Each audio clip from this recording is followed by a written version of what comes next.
Nobody can deny that we're living in a time of unprecedented change. Whether it's the climate, pandemics, AI, or political unrest, there are a lot of events that have us confused and wondering how to make sense of it all. My name is Rebecca Byrne, and I'm asking the big questions, like what is the long history of our planet and its people? What are the ideas and practices that help us find purpose and meaning and navigate change with courage, faith, and hope?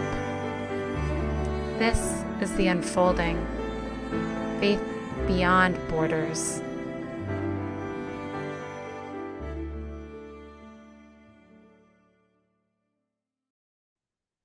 Hello, and welcome to the Unfolding podcast, where we are exploring faith beyond borders.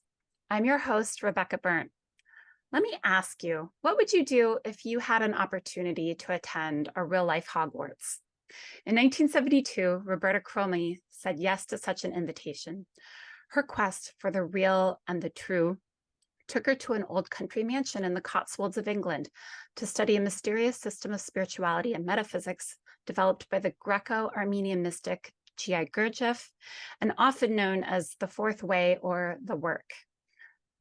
Under the direction of British engineer and intelligence officer J.G. Bennett, Roberta and 100 fellow students studied meditation, psychology, hermeneutics, dance, sacred geometry, and performed conscious manual labor in an attempt to deepen their spiritual faculties.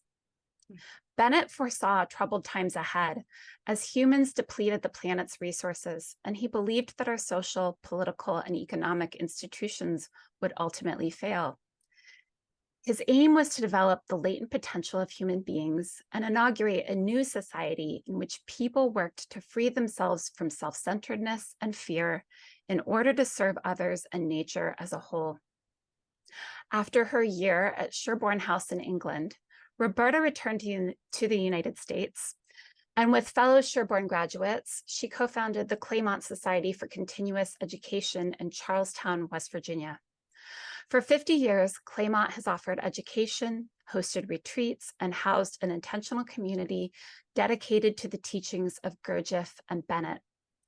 Roberta has been a journalist, a respiratory therapist. She's owned a printing business with her husband, Jack, and is now the author of a memoir called Real People at the Pinnacle with Irmis Popoff and the Second Basic Course with J.G. Bennett. She splits her time between Claymont and Asheville, North Carolina. Welcome, Roberta. Hi, I'm so happy to be here. Yeah, I'm happy to have you. Roberta, let me ask you, can you just tell us a little bit about your life before going to Sherborne, and what was it that drew you to the Gurdjieff work and to the course? Yeah, I had a very ordinary, middle-class, suburban Washington, D.C. upbringing. My parents were Episcopalians and were active with the church, but other than that, I didn't have any particular experiences or spiritual aspirations. But I've always felt like I had this moment in high school, and it was in the spring, towards the end of 10th or 11th grade, I forget which, and we had a homework to write an essay, and it was a topic of where do you see yourself in 5 years, which I think the teacher was trying to get us to think beyond high school and what would come next. And I was kind of sitting in the backyard thinking about this, what I would write. And I started having this interesting little video play where I saw myself, going to college. So, in those days, you went to college, so you met a husband who would earn a good income. And my little video played out with me landing back in the suburbs, being a PTA mom, raising kids. And I was like, that's not where I want to be. but I didn't have any, like, what did I want besides that, except maybe going to school in Vermont and meeting a horse rancher so I could live on a horse farm. But I didn't want to be in the suburbs raising kids, and my life was around PTA meetings and taking the kids to dance classes and things. So what I found was later in high school, maybe the next year or so, I started getting interested in the notion of, to myself, I called them real people. And it had to do with people who were just themselves, just authentic, and didn't have a pretense, weren't, trying to prove something. And so I kind of carried that around with me. I felt like, oh yeah, I've got to find real people. And in a way, I feel like that was somehow the beginning of my search for something that was more than the exterior, what you see on the outside, and accumulating things, and, having what the next guy has or more than the next guy. But when I was a sophomore in college, I transferred to a school that I thought I really wanted to go to. And the first person I laid my eyes on when we were having our initial orientation in the dorm was, it was classic. It was across a crowded room. And my eyes landed on, I could not tell if I was looking at, a really pretty guy with this long silky hair and this thin face, or a really ugly girl because there's this big nose. And I was fascinated. And I got to know this guy who is now my husband and has been also for almost 50 years now. But there was something, as I got to know him, there was something kind of mysterious, and there was something about him. And when I asked him finally, I knew him well enough to ask him, what it was that he was into. That's when I was introduced to the ideas of the fourth way. And at that time, in the early 70s, there was very little out there. There was pretty much just one or two books.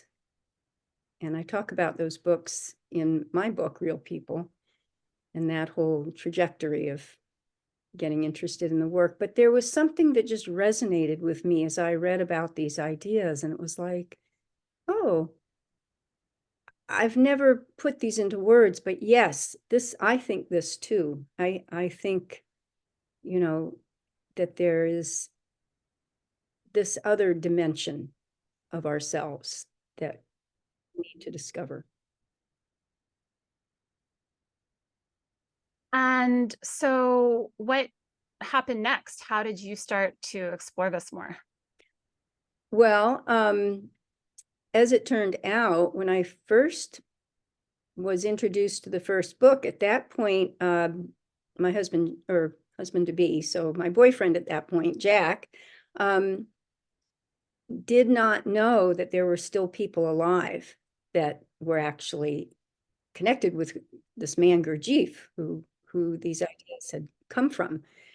And then he found out through a friend of his that there actually was a woman in Long Island who had been not only Gurdjieff's student, but was the student of P.D. Ouspensky, who was the man who wrote that first book that so many of us people in our early 20s were starting to discover. And that's In Search of the Miraculous? In Search of the Miraculous, and it really laid out the ideas in a very sort of Western kind of format that at that point was very accessible to Westerners because it wasn't mystical. And he went to great lengths to use mathematics and speak in scientific terms about this esoteric, spirituality. And Anyway, Jack connected with this teacher in Long Island and started going to group meetings that she held, because all of a sudden she'd been working with housewives basically in Long Island, and then all of a sudden these young people were starting to show up at her door. And then a few months later, he brought me to the group, and I felt like I was finally meeting a whole bunch of real people. So we worked with Mrs. Popoff, and she's the one who knew Mr. Bennett in England and knew that he was starting this very robust program, and directed us in that direction if we were interested, and we were. And then we worked to save the money and applied, and were able to go to Sherborne, this 10-month course that was basically like being at Hogwarts. Yeah. Tell us a little bit more about who was Gurdjieff and what are some of the key principles of the fourth way that you were learning? Well, Gurdjieff was actually grew up in Alexandropol, which is now part of Armenia. When he was growing up, it was part of the Russian Empire. So his parents were Greek and Armenian. He spoke, and this was an area, the Caucasus, where there were all these dialects and kind of tribes of people. So he learned a lot of those languages, and he had a search, and even as a child, he had this quest for what he ended up distilling it as is expressed as, what is the sense and purpose of life, and in particular of man's life on the earth? The sense and purpose of life on the earth, and in particular man's life. So he traveled, he had a group that were interested in these things they couldn't understand, like, why does hypnotism work on people, and how strange is that? And they would hear that there was an ancient map hidden in somewhere in Egypt or somewhere, and then they would go on these incredible exploratory trips, and they'd come across a wise man in the middle of the mountains when they were lost. I mean, it was, he really searched, and he found secret brotherhoods, which he was able to study with, be taken into and study. And so his premise in the end, when he came back to the West, was that the way we're raised, we're just, he called it being asleep, or at least Ouspensky interpreted it as being asleep. And it's really just being mechanical. It's when we start watching ourselves, we start seeing how reactive we are. It's almost everything we do is reactive. Even our emotions are reactive. You really get that when you watch something like, Oprah. It's like, they orchestrate things, and then the audience is, oh, and it's quite mechanical. It's very interesting that we are so composed of living our lives that way that we can't relate to, or a lot of people, the majority of people, can't relate to being a different way. And when you're like in the school in England, Mr. Bennett's, J.G. Bennett's school, where everybody there is there to try working on being awake and not being mechanical and not being automatic,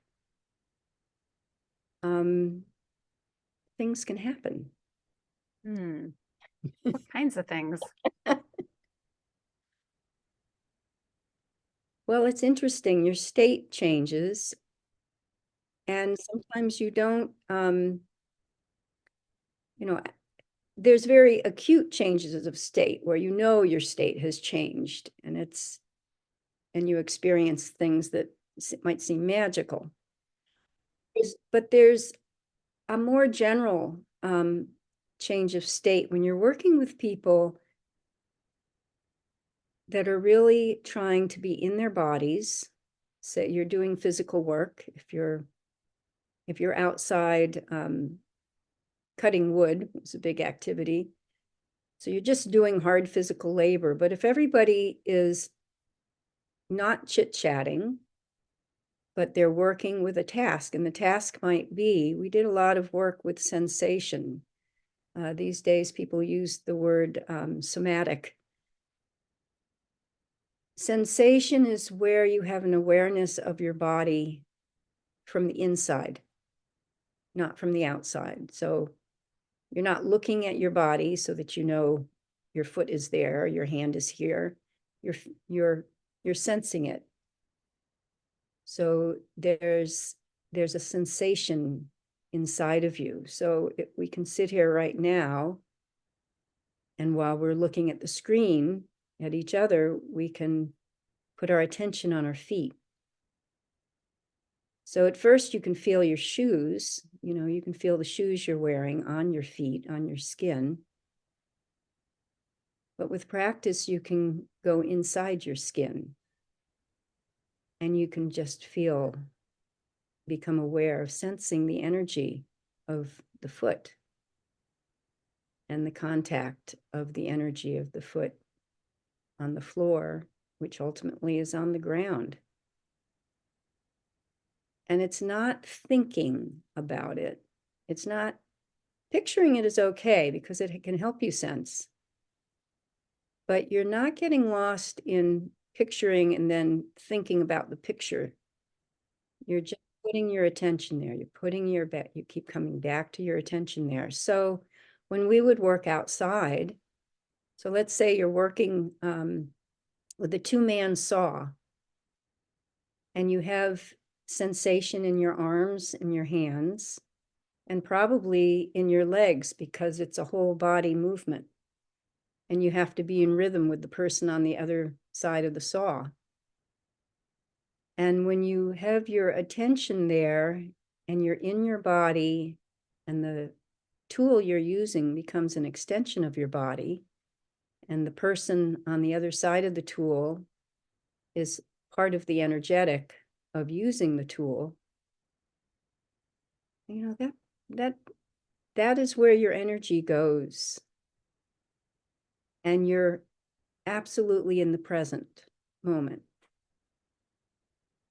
So if you attempt to live your life, which is very hard to do on your own, but if you're with other people that are trying to do the same kind of work, and you're living that way in everything you're doing during the day, whether you're cooking in the kitchen, whether you're weeding the garden, whether you're in a dance class together, if everything you're doing has to do with having sensation in your body, so you have this awareness of not just your body, but of the tools that you're working with, and you have this awareness of the energy, the energetic of the people that are working with you, you end up in a state that is just normal. It becomes your water, your milieu. And you don't really notice it until, let's say, you get a day off and you go to town. And then all of a sudden it's like, it's different. And you might notice the difference of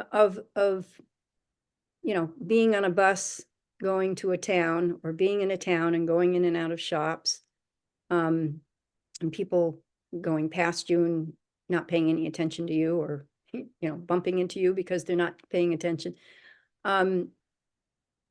That it's when you come back to the school, to the community, where people are in that energy field of being present and working together, that's when you really would notice that you're in this different place.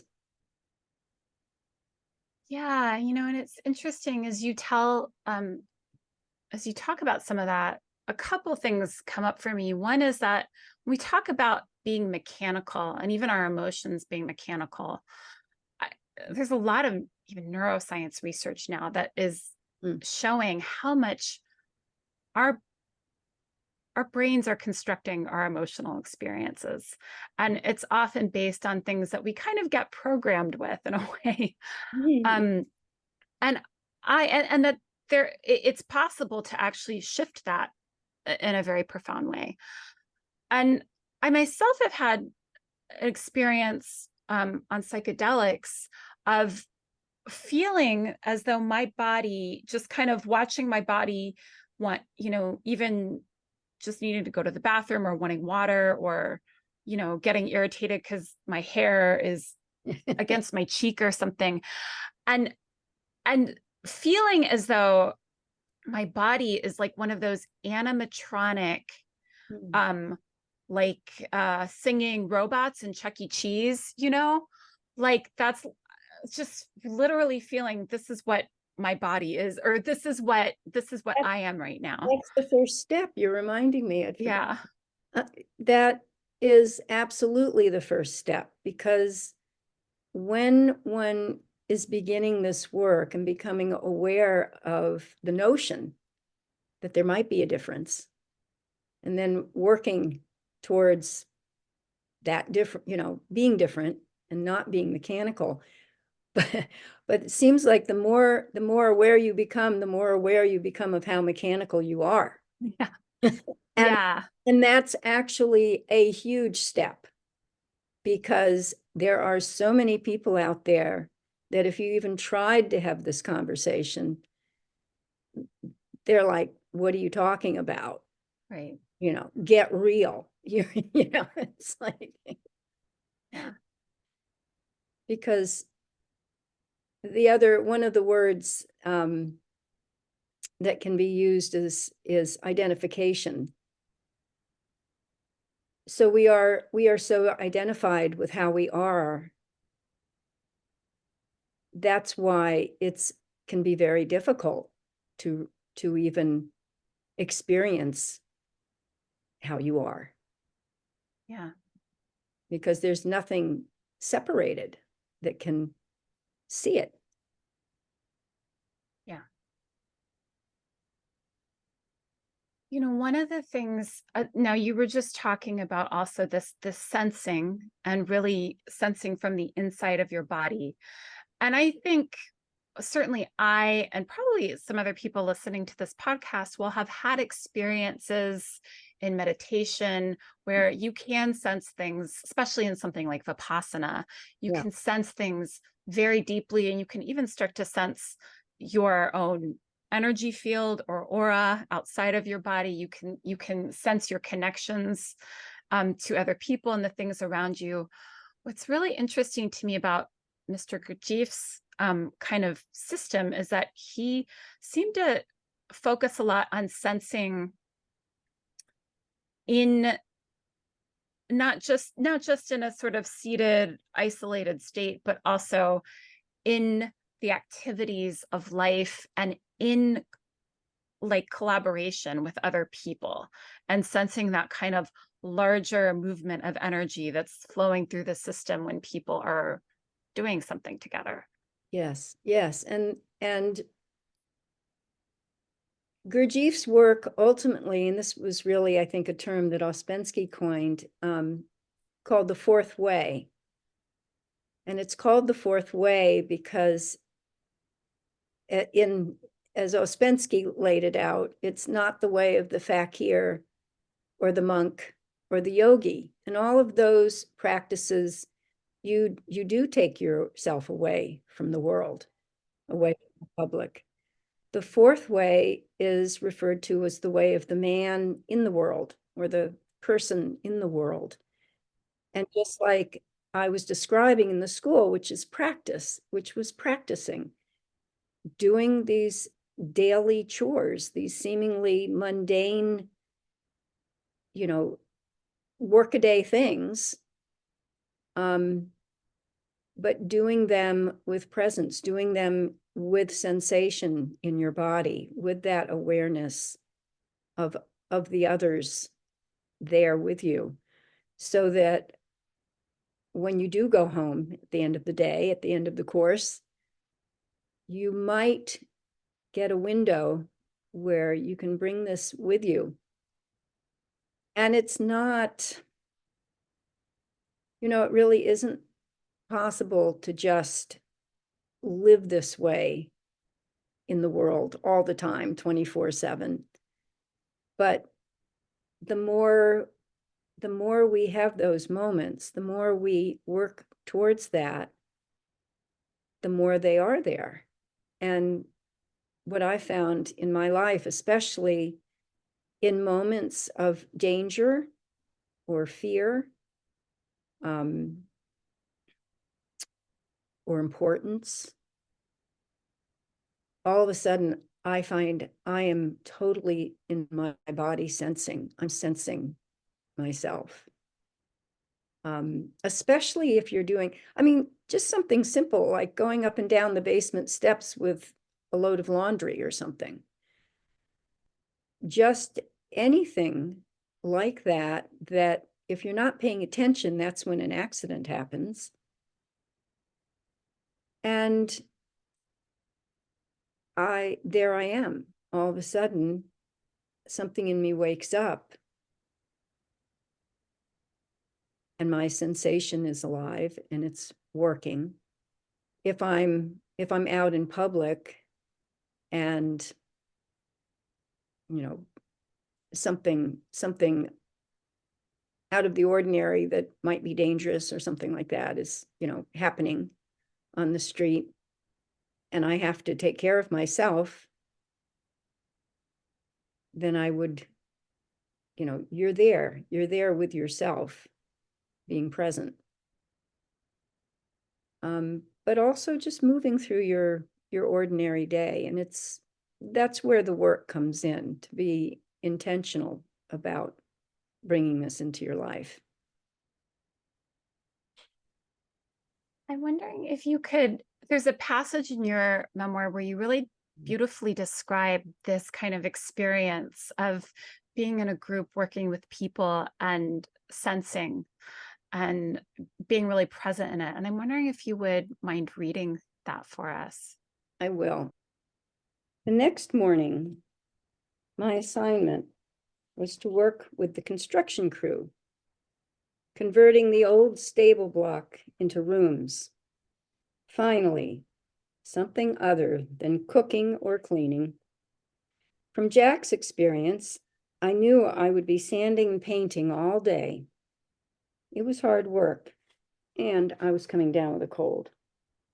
Bruce, an American from last year's course, was staying on until our course started, which would be soon.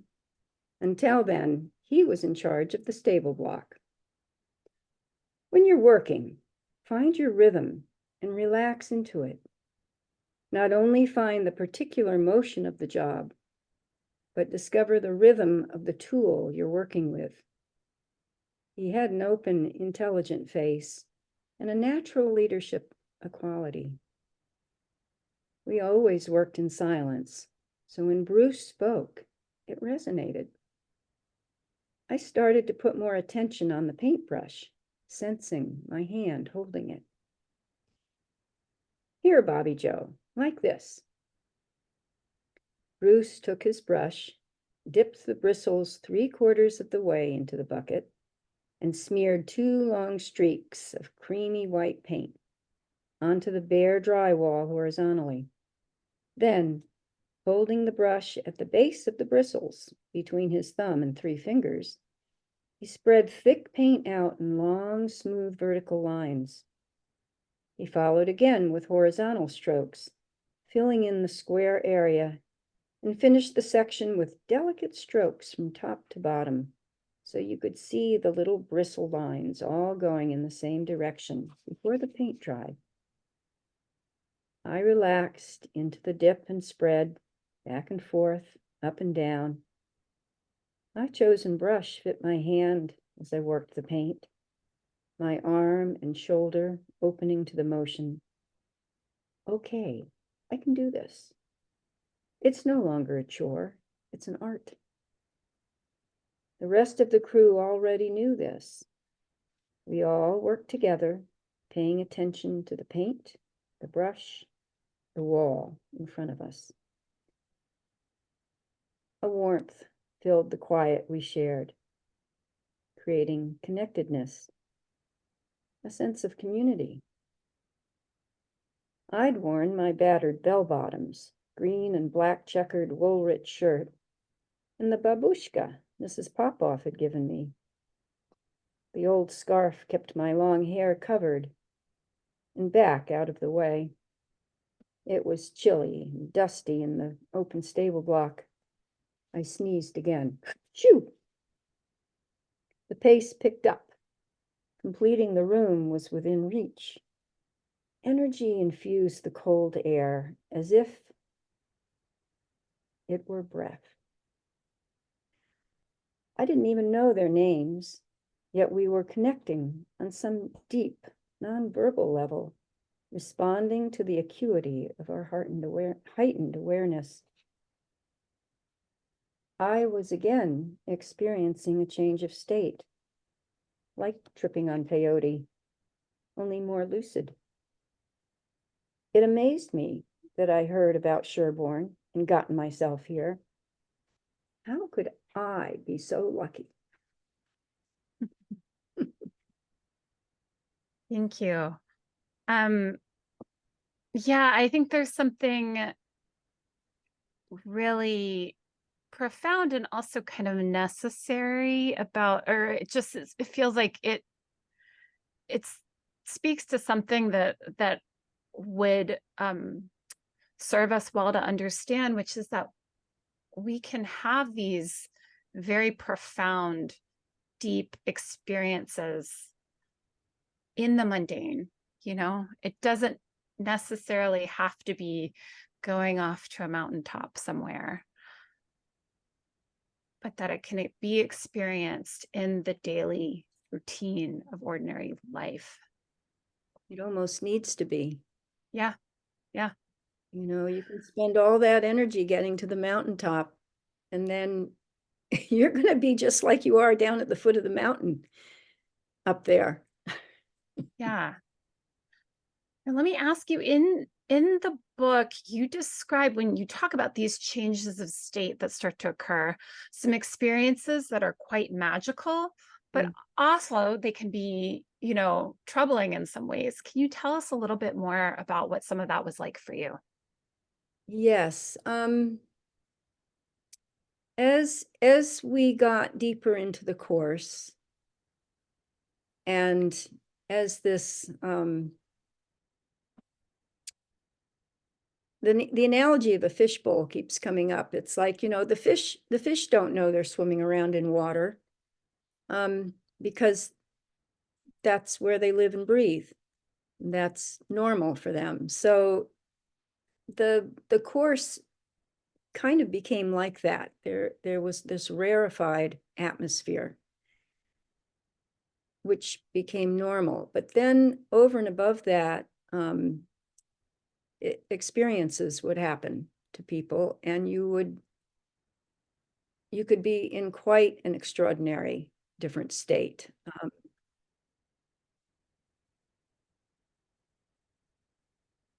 So I kind of got to the point where I got lost in that.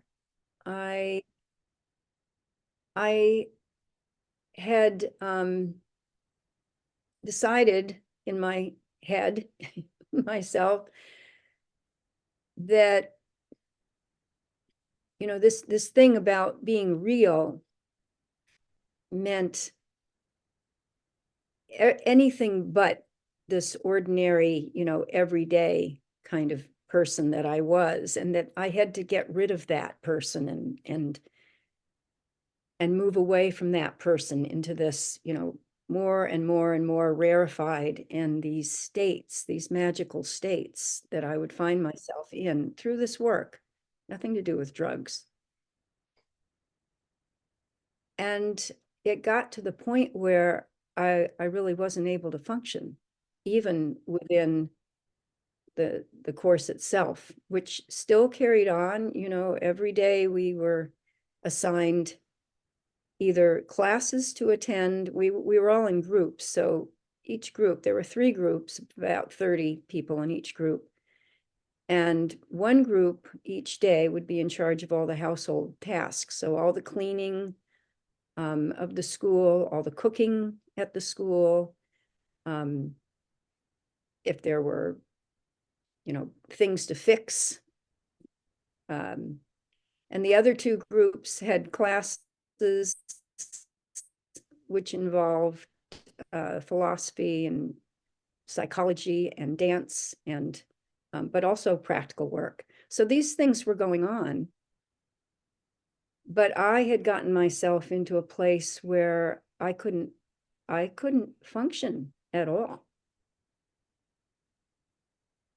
And I thought I had kind of arrived. You know, I was living in this world that even all the other people around me, as far as I could tell, weren't experiencing. So I was, you know, in this even more spiritual, realized world.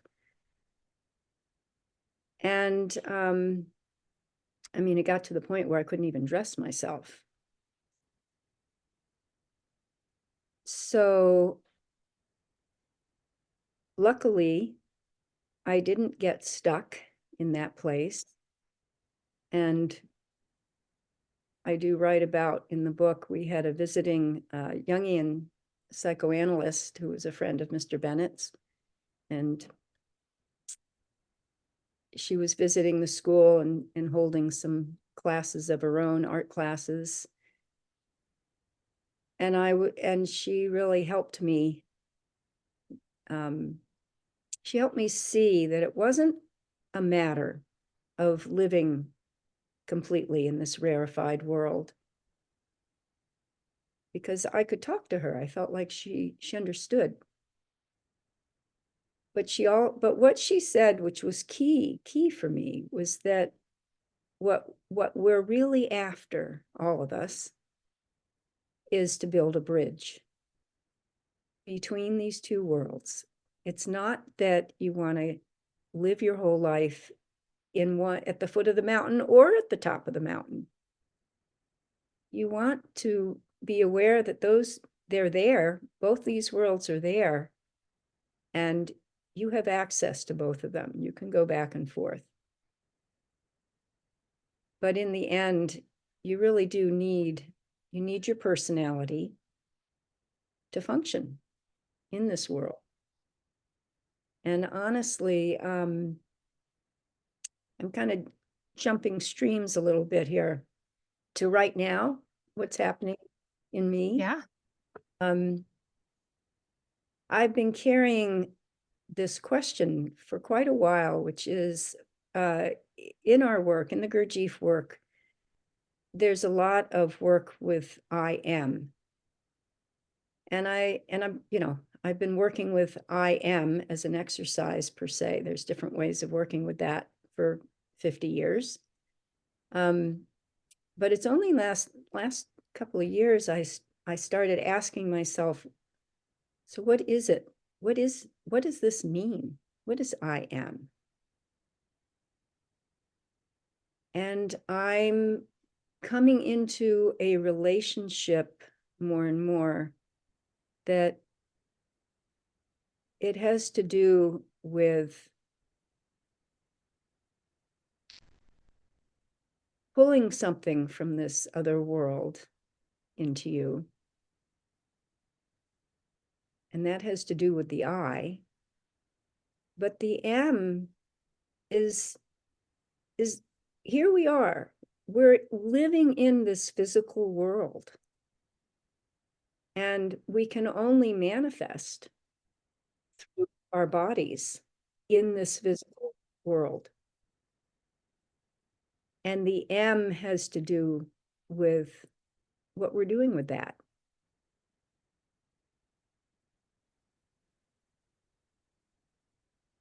Yeah, it's, I've studied a little bit of alchemy and, um, like how that relates to some of the symbols and the tarot and stuff. And what it brings to mind is um, this image of the magician as someone who sort of reaches up into the other world and is able to bring something down and channel it through his body into the physical world. Mm-hmm.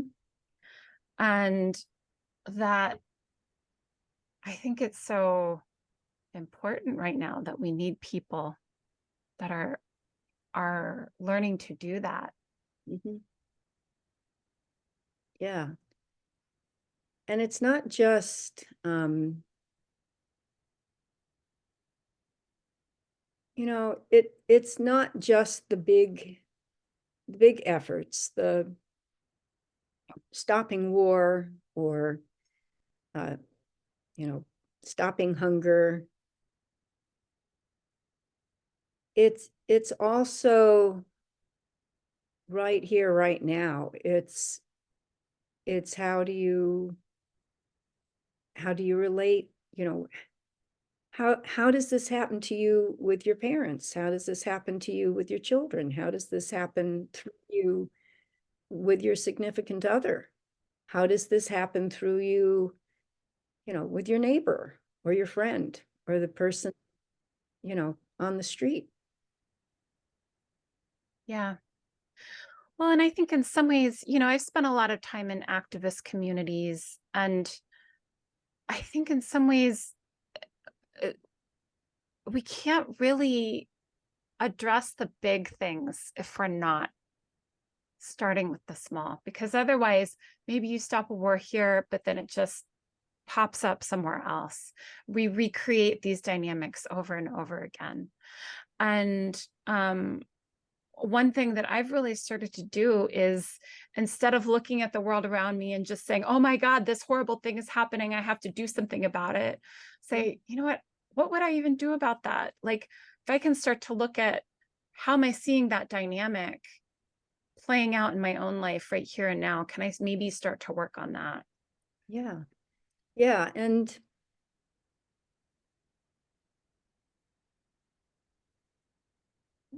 being involved in, it's one thing to be called to be an activist.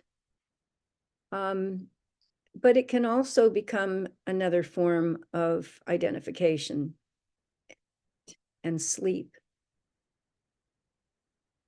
So we have to start with where we are, and we have to start with who we are. And the gifts that one ultimately gives, it's an energetic, it's an energy. It's an energy that flows from you, and it goes into the universe. Maybe you could tell us a little bit about the founding of Claymont Oh and yeah. how that came about, and what that whole journey of, because I think it has been 50 years, hasn't it? We're almost We are looking at celebrating 50 years in 2024. wow. Yeah. And I I would not say that I was a co-founder. Okay. I would say that Jack and I, with our 10-month-old son, were part of the first community. Okay. So basically, Mr. Bennett had these extraordinary courses in England, in the Cotswolds, which was in the country. They had found this old derelict manor house that was on the market, so it was affordable, and it became perfect for the school because there was physical work that needed to be done. So we had lots and lots of practical work to do our inner work with. And interestingly, when Bennett started that school, his prospectus that he put out to advertise it initially talked about having 5 courses. And Mr. Bennett died on the 4th course, like just a few months in December. The courses started in October and he died in December of the 4th course. But shortly before he died, he came to America. One of the students, I guess on the 3rd course, had his parents, when they came to visit Sherborne, and like most of our parents, were very impressed with what was going on and wanted to support it, and offered Mr. Bennett 100,000 acres of virgin Vermont mountainside. And Bennett came to America because his vision had always been, and looking into the future, his vision had always been that this course would be basically a training ground for people to live their lives, but eventually to come into communities that were founded on these principles and following these practices of inner work and transformation. So when Bennett came, he realized the impracticality of wading into the woods with an axe and thinking you were going to start a community. But it kind of set off the notion of America maybe had a place that would have an ideal place for a community. So he saw that as needing already to have some housing, but mostly that it was a large property that was arable, that farmable. So anyway, events turned out that this property in West Virginia was found, and it's the panhandle of West Virginia. So it's an hour and a half from downtown DC, interestingly enough, but it was 400 acres with a mansion, Georgian mansion that George Washington's great-grandnephew built on one end of the property. And on the other end of the property, one of the owners, I think it was during the Depression, to keep people occupied and getting a paycheck, he built this huge barn, which is as long as a football field and has a huge octagon on the end of it where they had cattle auctions and horse shows. So this was it was initially a working plantation and eventually became a working cattle ranch, cattle farm. And then it was very hard to upkeep. So it eventually ended up on the market, and Mr. Bennett's organization in England put $100,000 into buying Claymont. And Bennett saw it as ideal because he saw that in this cattle barn, which did happen, it was turned into a school. The roof was raised, dormers were put up so that there could be dormitory rooms upstairs, and the whole downstairs was turned into a kitchen on one end and classrooms. And the octagon was used for the Gurdjieff dances, the movements, for practicing those and demonstrating those. So the community, who were people who'd been on courses already and were interested in coming and living together and continuing this work in their lives, we ended up gathering and living in the various rooms in the mansion. So that was the beginnings of the community. We had several single people, we had several couples, but there were 3 families, or 3 or 4 or 5 families with very young children. And we started the community there, and schools that were based, courses that were based on the school in England were held in the barn and directed by Mr. Bennett's nephew, who had been involved with the courses in England. So Claymont began and for many years had courses, 9-month courses rather than 10-month courses, but they were pretty much the same with lots of practical work and lots of inner work and work with the movements.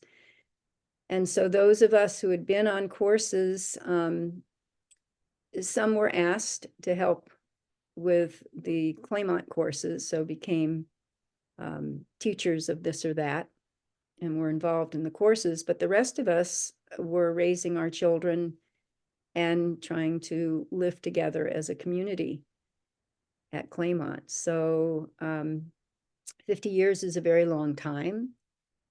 And there's a long history with the community growing and then beginning to disperse and shrink. And of course, there were all kinds of inner politics and actual misadventures and breaking up and getting together. And when Mr. Bennett died, those of us who had been on Sherborne courses and had come to live and begin this community felt rather orphaned because Pierre Elliott was directing the courses with the students down at the other end of the property. And he was like a counselor for us, but he wasn't, we didn't consider him our teacher. So he wasn't able to, and I don't think he had the energy to direct how we were to form this community and carry on with this community. So we really were kind of doing it by the bootstrings. And there are 50 years down the line, at a certain point, the courses began to get less students because life was changing, society was changing. People didn't have 9 months to just take out of their lives as easily as previously. Things were becoming more conservative. There was less interest in these kinds of ideas. So eventually, we turned into a seminar center, and that has kept the place afloat. And we have, I don't know, 20 or 30 years of being a seminar center with seminars, all kinds of both spiritual and body work. Thich Nhat Hanh's niece was the first one to come with her groups of 80 students and would come back at least every year, if not more often. We have a dance group, Dance Jam, from initially out of New York City, that comes every year. The Mankind Project has been coming for years, and they'll come to Claymont, just the leadership of the Mankind Project, for their own weekend to give back to Claymont and do some project to enhance the physical property. So we have seminars that are very dedicated to the place. They feel like it's their home. Cynthia Bougeot has been coming now for a number of years. We're really connecting with her. So there is quite a life in that. And the community, the original community from Claymont, hasn't all gone away. A lot of us, ended up moving off the property once our families got too big to live in a single room, and began also having to earn a living, more of a living than get our little stipend. But we've remained involved, and there's quite a satellite of people that live in the area, are connected in one way or another, not necessarily always directly involved on the property, but certainly still connected to it. So there is a life that carries on with that. And the core of people working at Claymont and working together with each other are very much focused on the fourth way. That's still the guiding principle that Bennett initially put out for us, to be a community based on the fourth way and practicing those practices and growing inside of ourselves with that. So actually there are a couple of websites if anybody out there is interested there's one website if you're interested in Claymont as a seminar center for you to bring a seminar to. And that is claymont.org. Very simple, claymont.org.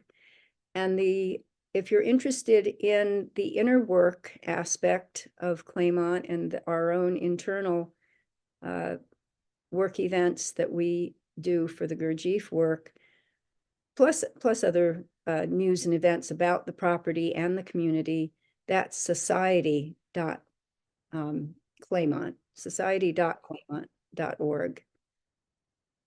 So both those websites have been upgraded in the last year or so too. So there's some of that is still ongoing, but you can find more information about Claymont.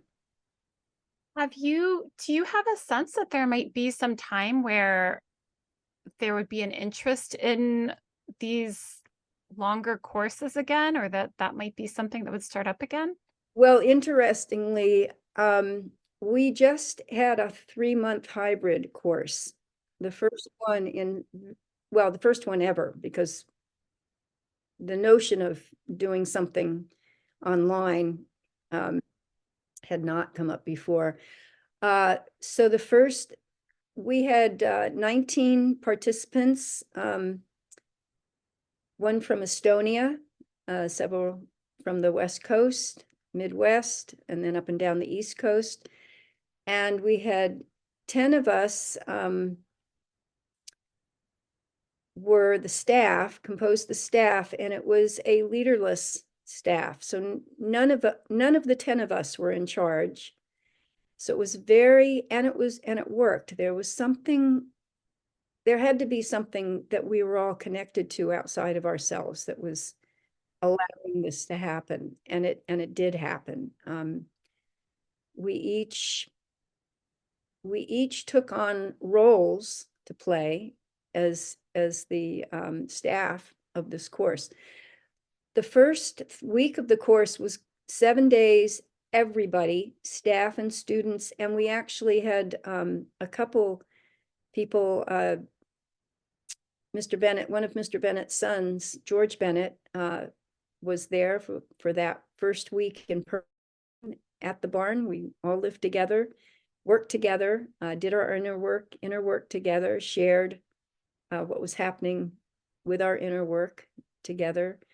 And then seamlessly, we all went home, but never felt like we were off the course. I mean, that was a new experience for me.